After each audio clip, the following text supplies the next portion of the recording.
Hello guys, good afternoon.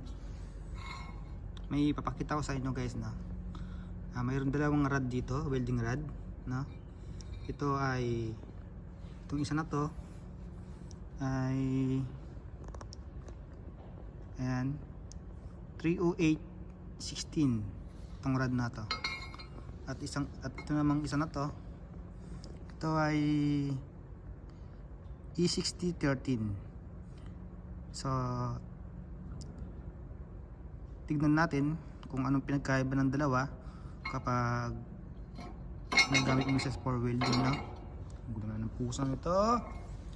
Let's go guys na. Tignan natin ang pagkakaiba ng kanilang appearance.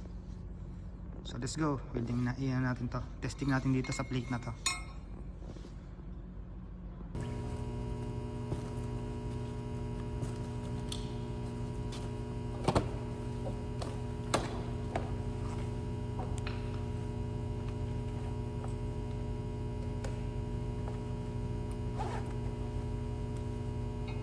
Unahin natin tong tong 308/16.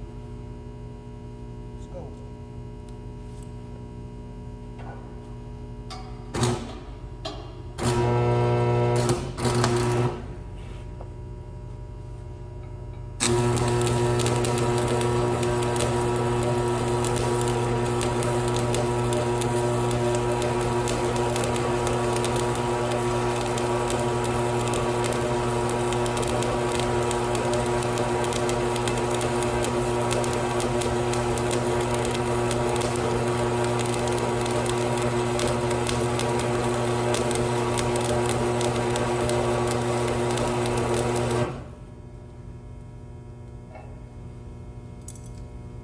Next, itong A6013.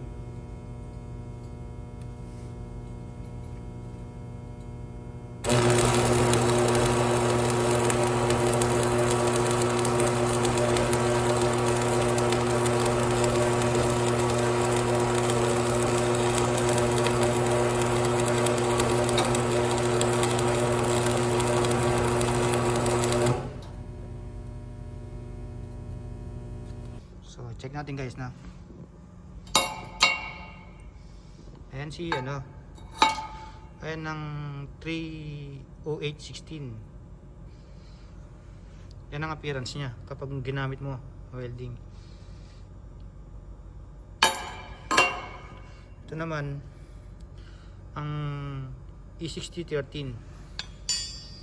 O diba guys, anong mas bet nyo sa dalawa na appearance? Itong 308/16 o E6013 308/16 o E6013. So ang astig ng ng 308/16 no. Parang kapag nakakapanghinayang i-grinder pag ginamit mo.